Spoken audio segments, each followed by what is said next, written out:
Now, it's easy to dismiss a webinar as some corporate marketing malarkey because often you have to sign up with your email address, and many times a webinar is really boring. It's some people giving slides, and you can see that little picture next to them, and they're talking to you about a solution or macroeconomic headwinds. But let's assume the presentation is actually good. And then let's talk about the utility of the webinar. Oh, go have some. What's the point of a webinar, both from the viewer's perspective and the marketer? The marketer, it's pretty straightforward. What you're doing with a webinar is gathering new contacts, you're getting to know new people, and you're also, as they say, nurturing them. You're giving more information, having a more ongoing conversation with the people that you're trying to sell to. Now, that's a nice way of putting it. To put it in marketing jargon, you're gathering leads and you're nurturing those leads along a funnel. Remember, you gather together a lot of new people, a lot of leads at the top, and you're moving them down and down a funnel. And until they actually make a purchase, they express interest when you have just the whole thing of funnel management. The webinar, you're looking to, one, get new leads there, attract new people who might be interested, and then also see what the ongoing conversation, the ongoing interaction you're having with those leads are as you go down and down the funnel. This gives you a lot of information to, when it comes to nurturing, perhaps send them more information, ask them questions, contact them.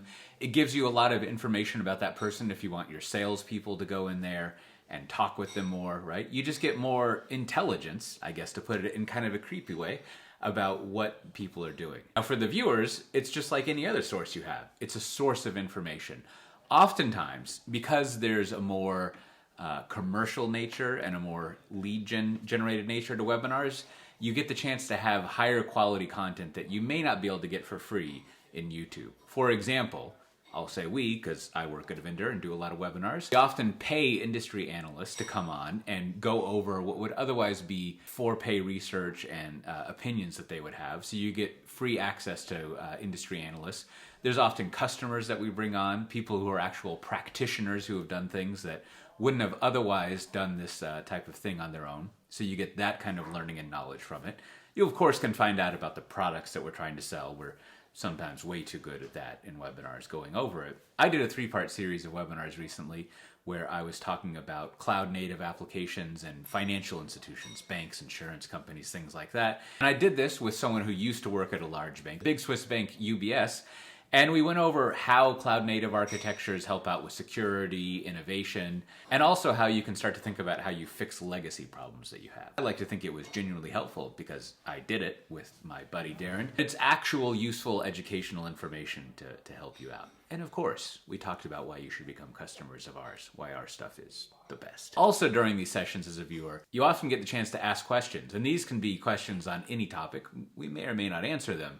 But I guarantee you that if you ask a question that we have a good answer for, well, I shouldn't say guarantee, that we probably will answer it in the webinar or we'll follow up with you, right? So if you actually are looking for information, you have questions about something like, for example, what's this methodology to help modernize hundreds of thousands of applications that we might have?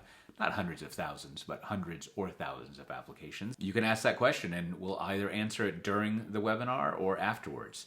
Now, if you think about having industry analysts and also other practitioners or customers on it, this gives you another opportunity to ask questions of people to get access to this sort of conversation that might be more difficult to do. And of course, you can often replay webinars so you don't actually have to attend live. So you can see that the webinar doesn't have to be a bunch of crap. It's often something useful if the people who are putting it on, us, the people doing the webinar, have good content, if it's kind of a narrow enough focus that it's not just a broad broadcast thing of just like, here's our products and what we do and macroeconomic headwinds and software is great and eating the world and all that, all the kind of stuff you'd know anyways. But if it gets to be actual practical applicable things, it's useful for viewers, for people who are thinking about what they're doing with their software, whatever the product may be that people are doing. I think webinars are great. They fit the needs of both sides of the screen, if you will. So, you know, if you're a marketer, you should look into doing them and think about the type of content you're putting in there, who you're trying to reach, and how you craft and fit that content to who you want to reach and provide them a genuine opportunity to learn and kind of figure out what's going on, to figure out how to solve their problems by giving them access to not only what you know, your methodology, but also what practitioners have done and other experts like industry analysts. And if you're a viewer, then don't just think of webinars as a bunch of crap. They actually can be useful. And usually, you can say, don't send me stuff if you're annoyed by that aspect, or don't tell anyone, but you could put in bogus information. I have a friend called Johnny Legion who goes to a lot of webinars, and he must be super knowledgeable with all the follow-up email that's out there. Every now and then I write about marketing stuff like this and just tech world stuff. If you want to get the stream of that, you should subscribe to my newsletter at newsletter.cote.io, or just subscribe to wherever you watch this video and maybe you'll catch some more stuff. Bye-bye.